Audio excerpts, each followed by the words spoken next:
Nanumpa na ang tulo ka mga bagong Court of Appeals Justices nga taga Davao City nga gituboy ni Presidente Rodrigo Duterte.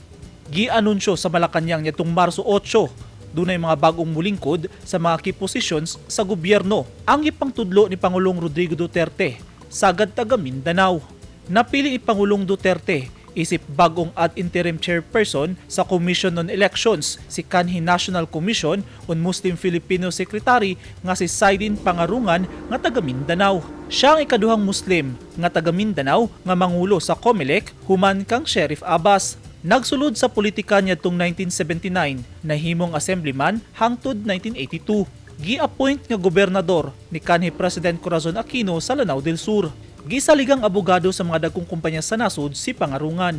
Samtang bagong ad interim commissioners sa COMELEC sila Attorney Georgia Garcia ug Attorney Amy Neri. Milingkod sab isip bagong Civil Service Commission Chair nga si kanhi Cabinet Secretary, kanhi Co-Chairperson sa Interagency Task Force for the Management of Emerging Infectious Diseases ug Acting Presidential Spokesperson Carlo Nograles nga taga Davao City. Muhulip sa pwesto ni Nograles, isip Presidential Spokesperson si Communications Secretary nga si Martin Andanar. Gitudlo sab sa Pangulo, isip Deputy Ombudsman for Mindanao si Presidential Management Staff Undersecretary Anderson Lu nga taga Davao City. Kini ang gikumpirma ni Executive Secretary Salvador Mijaldea kagahapon Marso 9. Suportado sa mga Davaoenyo ang pag-appoint sa Pangulo sa mga bagong nanglingkod sa gobyerno, sanglit alang nila makatabang kini aron mas mapaduol sa Mindanao ang kalambuan.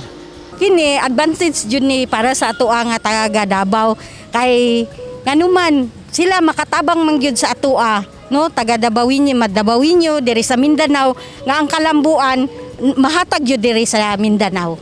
Ang iyang gi-appoint nga taga Mindanao ibalo si Duterte kung saan na siya. Sigurado yung makatabang sa kalambuan. Dili na mubutang si Duterte. Dili na makatabang sa ato ang gobyerno. Pipila lang sila Jovi ug Rosendo ang nalipay nga duna na sab mga taga Davao ingon man taga Mindanao ang manglingkod sa taas nga mga posisyon sa national government. Busa nang hinaot sila nga maserbisyuhan sa mga bag-ong gi-appoint ni Pangulong Duterte ang ilang bag-ong mga katungdanan hilabi na sa mga Pilipino. Eugene Hinutan, Newsline Philippines. Stay safe!